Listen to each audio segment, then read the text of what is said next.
Is your passion causing you to step on other people's toes?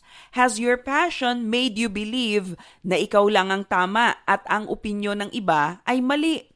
How can we be passionate about work and life without putting other people down? Magandang araw, ako si Maloy Malibiran sa Lumbides para sa ProTips, partner mo sa inspiradong trabaho at negosyong umaasenso. Kapag passionate ka sa isang bagay o ideya, willing kang gawin ang lahat para ipagtanggol ito, hindi ba?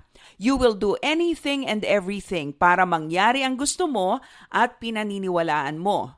But when what you are passionate about begins to cause division and it creates disharmony in the workplace, kailangan mong promeno muna at mag-isip-isip. Mayroon akong 3 paalala para sa iyo ngayon. Una, respect differences. Maaaring ang gusto mo ay hindi naman gusto ng mga kasama mo sa opisina. Halimbawa, sports may be your passion, pero showbiz naman pala ang interes ng mga kasama mo. Huwag iisiping ang interes mo lamang ang mas mahalaga o mas magandang pag-usapan. Igalang mo ang gusto at pinaniniwalaan ng iyong mga kasama kahit hindi naman ito kapareho ng sa iyo. When you have time to listen to what other people are passionate about, tiyak akong kapag ikaw naman ang nagkwento, ay makikinig din sila sa iyo. Respeto ang kailangan para hindi maging mitsa ng pag-aaway ang ating mga pagkakaiba. Pangalawa, agree to disagree. Kung hindi sang-ayon sa iyo ang kaopisina mo, huwag mo namang i-unfriend ka agad. Kahit nga sa pamilya ay hindi naman iisa lamang ang opinyon. We can disagree with each other and still be friends.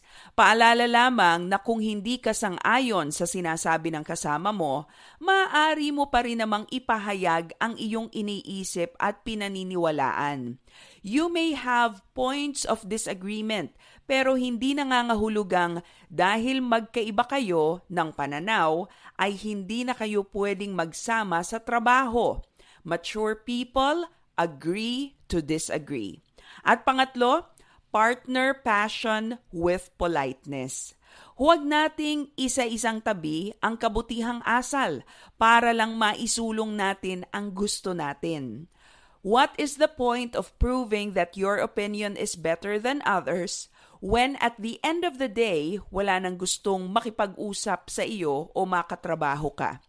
Stand for what you believe in and allow others to stand as well for what they are passionate about. Respect differences, agree to disagree, and partner passion with politeness. 3 paalala at sangkap ng maayos na samahan ng mga magkakatrabaho na may iba't ibang passion at paniniwalang pinanghahawakan. Para sa ProTips, ako si Maloy Malibiran sa Lumbides. Be a blessing in the workplace today.